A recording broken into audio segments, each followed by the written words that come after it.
The moral ideal of communism is not so much equality as it is sameness. Sameness is absolute equality without diversity. It means all men sharing the same passions, opinions, and interests. Marx sees man as a being whose metaphysical identity is captured in the motto Alexandre Dumas attributed to D'Artagnan and his friends in the Three Musketeers: all for one and one for all.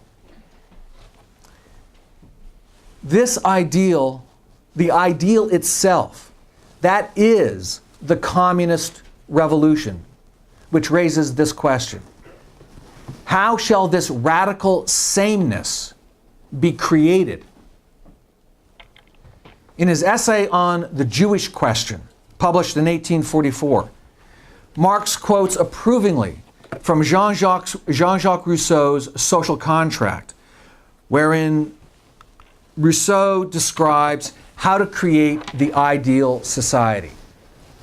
Quote, "Whoever dares undertake to establish a people's institutions must feel himself capable of changing human nature, of transforming each individual, who by himself is a complete and solitary whole, into part of a larger whole, from which the individual receives his life and his being. He has to take from man his own powers and give him in exchange alien powers, which he cannot employ without the help of other men." Close quote.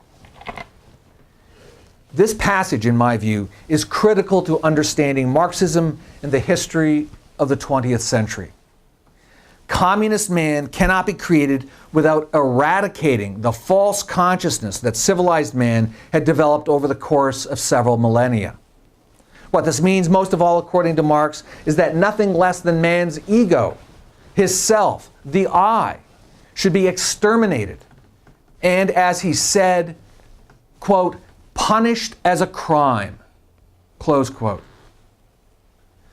Thus, Marx's anti-freedom political ideal begins with the total subordination of the individual to collective control embodied in the state. He recognized, however, that such subordination and control requires the use of state violence. And Marx specifically called for using the guillotine in order to destroy private property. Marx advocated not only the use of state-sponsored violence in order to change human nature, but state-sponsored violence by a government in a condition of what he called permanent revolution.